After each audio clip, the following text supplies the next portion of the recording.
शिवजी के बारी लागेला फुलवारी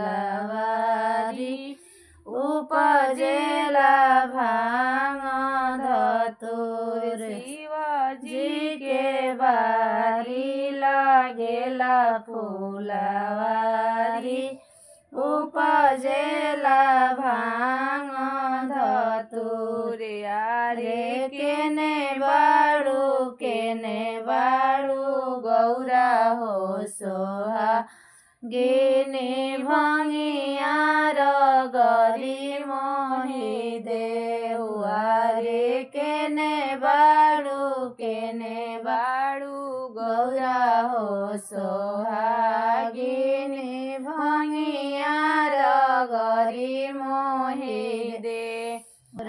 रे कहाँ बाडे शिवजी सिलवटी लोढा कहाँ बाडे भाङ धतुर। यारे कहाँ बाडे शिवजी सोने के कटोरावा भङ्गिया र गरी मोहि देउवारे कहाँ बाडे शिवजी सोने के कटोरावा भङ्गिया र गरी मोहि देउवारे।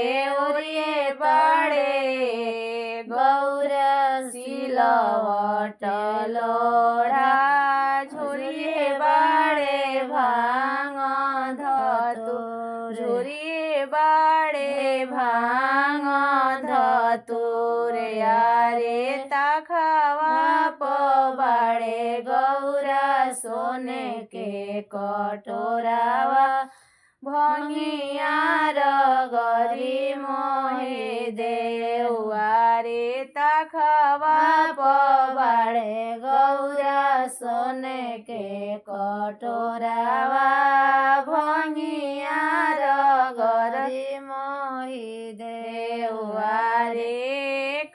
हाथे गौरा हो भङ्गिया र गरेली दुजे हाथे पोछे नैना लोरे। यारे हाथे गौरा हो भङ्गिया र गरेली दुजे हाथे पोछे नैना लोरे। यारे किया गौरा देई मैया मन परेली किया सहोदर जेठ भाइ। यारे किया गौरा देई मैया मन परेली किया सहोदर जेठ भाइ।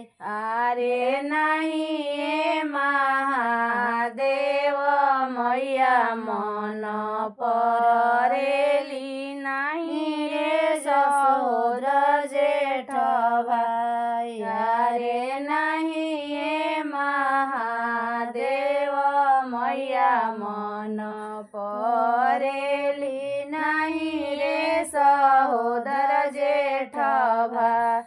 आरे जाई दिन से शिवजी रौआ घरे ऐनी भङ्गिया र गरत जियारा जाई। यारे जाई दिन से शिवजी रौआ घरे ऐनी भङ्गिया र गरत जियारा जाई। यारे जाई दिन से शिवजी रौआ घरे ऐनी भङ्गिया र गरत जियारा जाई।